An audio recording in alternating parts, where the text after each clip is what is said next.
मूर्तिजापूर येथील Kesarinandan colony सिरसो road परिसरात राहणारे योगेश निंबाळकर यांच्या घरात आज बुधवारी 11 फेब्रुवारी 2024 रोजी सकाळी अंदाजे 8:30 ते 9 वाजताच्या सुमारास अचानक आग लागली। सुदैवाने कोणतीही जीवितहानी झाली नाही, मात्र घरातील सर्व वस्तू जळून खाक झाल्या। योगेश निंबाळकर हे पाणीपुरीचा व्यवसाय करून आपल्या कुटुंबाचा उदरनिर्वाह करतात। सकाळी ते आपल्या मुलाला शाळेत सोडवण्यासाठी गेले होते। परत येताना घराजवळ गर्दी पाहून ते घाबरले आणि समोरच आपल्या घराला लागलेली भीषण आग पाहून त्यांच्या डोळ्यात अश्रू आले। या आगीत फ्रीज, टीव्ही, कूलर, सोफा, दिवाण, संगणक, लाकडी अलमारी, कपडे, महत्त्वाची कागदपत्रे तसेच सुमारे 25,000 रुपयाची रोकड जळून खाक झाली। अंदाजे 2 ते 3 लाख रुपयाचे आर्थिक नुकसान झाल्याचे सांगितले जात आहे। घटनेची माहिती मिळताच तहसीलदारांनी पंचनाम्यासाठी पटवारी यांना पाठवले। तसेच सिरसो ग्रामपंचायतीचे ग्रामसेवक व सदस्यांची घटनास्थळी भेट दिली। अग्निशमन दलाला फोन करूनही गाडी वेळेवर पोहोचली नाही। शेवटी शेजारील नागरिकांनी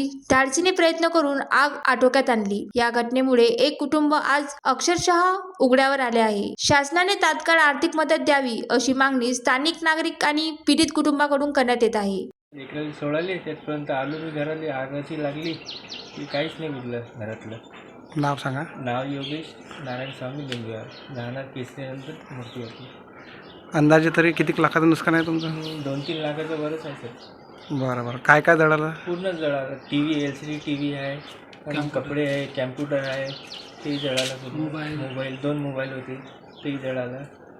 बरं, कपडे वगैरे सर्व, लहान लेकराचे कपडे बिपडे सर्व, पैसे विषय सर्व जळाले। कागदपत्र वगैरे, आधार कार्ड हे सर्व जळाले। आणि तुम्हाला आतापर्यंत म्हणजे कोणते शासनाचे कोणते अधिकारी कर्मचारी आले का इथं भेट देण्यासाठी?